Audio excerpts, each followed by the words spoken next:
আসছিল নিরামিষের দিন, তাই একটু আলুর রুটি আর তড়কা বানিয়ে নিলাম। আলুর রুটি বানাতে এই যে ভাজা মশলা, নুন, আলু আর কিছুটা কাঁচা লঙ্কা দিয়ে দেবো। আজকে তো পেঁয়াজ টিয়াজ দেওয়া যাবে না, যেহেতু নিরামিষ, দিয়ে এরকমভাবে মাখিয়ে নিয়েছি।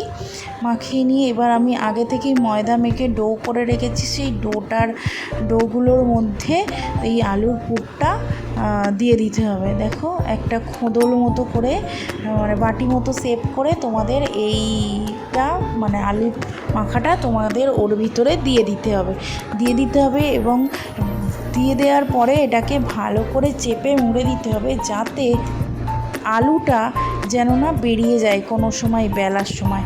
দেখো, ঠিক এরকমভাবে করে নিতে হবে। নিয়ে এবারে এরকমভাবে শেপ আসবে। এবারে আমি যে কটা ডো নিয়েছিলাম সব কটাতে দেখো আমি আলু ভরে পুরো রেডি করে রেখেছি। এবার করেছিলাম নিরামিষ তড়কা আমরা সবাই পারি, না পারার কিছু নেই। এক তড়কা এবার আমি করব একটু নিরামিষ তড়কা। তো জানি তোমরা পারো, তবুও আমি একটুখানি শেয়ার করলাম বন্ধুদের সাথে, যা আমারও ভালো লাগবে। প্রথমে কড়াইতে তেল দিয়ে তারপরে আমি ভালো করে গরম করে নিয়ে তারপর তেজপাতা, কাঁচা লঙ্কা আর গোটা জিরে ফোড়ন দিয়ে দিলাম। দিয়ে একটু ভাজা ভাজা হয়ে গেল, নাড়লাম একটুখানি। নাড়াচাড়া করার পর এর মধ্যে দিয়ে দিলাম আদা কুচি। তোমরা বেটেও দিতে পারো আদা, আমি এমনি কুচি করে দিয়েছিলাম। এবার একটুখানি নেড়ে চেড়ে দিতে হবে আর ভাজতে হবে। আদার কাঁচা গন্ধটা চলে গেলে তারপর দিয়ে দেবো আমি টমেটো কুচি। টমেটোটাও ভালো করে কুচি কুচি করে দিয়ে দিতে হবে। পেঁয়াজ থাকলে তাহলে আমরা পেঁয়াজ দিতাম, তো নিরামিষ সেহেতু আমাদের আদা আর টমেটো দিয়ে করতে হবে। এরপর নাড়াচাড়া করার পর একটু সামান্য দিয়ে দেবো। তোমরা স্বাদ মতো নুন দেবে, তোমাদের কতটা স্বাদ লাগবে। তারপর তাতে নাড়াচাড়া করে বাকি যে মশলা, যে হলুদ গুঁড়ো, একটু জিরে গুঁড়ো, একটু কাঁচা লঙ্কা আর একটু সামান্য নুন তার মধ্যে দিয়ে দিলাম।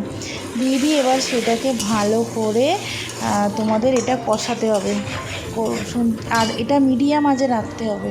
এরপর দিয়ে দিলাম তড়কা মশলা, দিয়ে দেবো একটু তড়কা মশলা, দিয়ে আবার এটাকে কষাবো। এটা মিডিয়াম আঁচে রাখতে হবে, যাতে তড়কার মশলা যেন কোনো রকমভাবে পুড়ে না যায়। এবার ভালো করে এটাকে কষিয়ে তোমাদের তখন দেখবে তেল ছাড়বে। একটুখানি কাশ্মীরি লঙ্কা গুঁড়ো কালার হওয়ার জন্য দিয়ে দিতে হবে। সব রান্নাতেই আমরা কাশ্মীরি লঙ্কা গুঁড়ো দিই, যাতে একটু কালার হয়।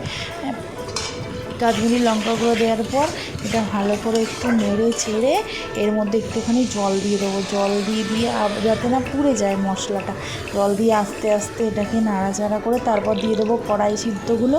এবার কড়াই সিদ্ধ দেওয়ার পর এটাকে ভালো করে এইটার সাথে মিশিয়ে নিতে হবে।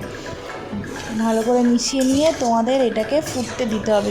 একটু তোমরা যতটা জল দেবে সেই জলের পরিমাণ অনুযায়ী তোমাদের এটাকে 5 মিনিট ফুটতে দেবে। আমার দেখো ফোটানো হয়ে গেছে। ফোটানো হয়ে যাওয়ার পর একটুখানি চিনি ছড়িয়ে দিলাম। চিনি ছড়িয়ে দিয়ে এটাকে আবার নেড়ে দিলাম। পাশে একটা তড়কা করেছিলাম, সেটা হচ্ছে একটু বাটার, একটু শুকনো লঙ্কা, একটু জিরে আর একটু কাশ্মীরি লঙ্কা গুঁড়ো নিয়ে তার মধ্যে একটু রং করেছিলাম। এটা ফাটা বাটি নিয়েছি, কারণ ভালো বাটি নিলে সেটা ফেটে যাওয়ার ভয়।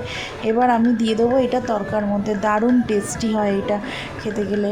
এটা দিয়ে গরম গরম খেতে গেলে তো দারুণ লাগে। এবার এটাকে নাড়াচাড়া করে নিয়ে আমি এর মধ্যে একটুখানি কাসুরি মেথি ছড়িয়ে দেবো।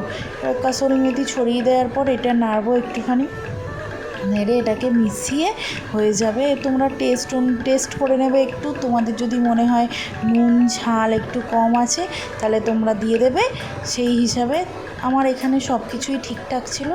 আমার তড়কা রেডি হয়ে গেল খুব সুন্দরভাবে। এবার আমি সুন্দর করে তড়কাটাকে সার্ভ করব। এবার আমি করেছিলাম, তোমাদের বললামই তখন, আলুর রুটিতে আমি তেল দেব না।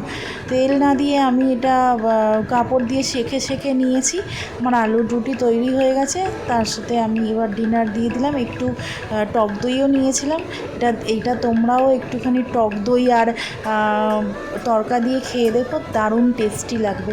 আর টক দই তো শরীরের পক্ষে ভালোই খাওয়া, তাতে যদি একটু তড়কা টক দই দিয়ে যদি খাওয়া যায়, দারুণ টেস্টি ছিল ডিনারটা।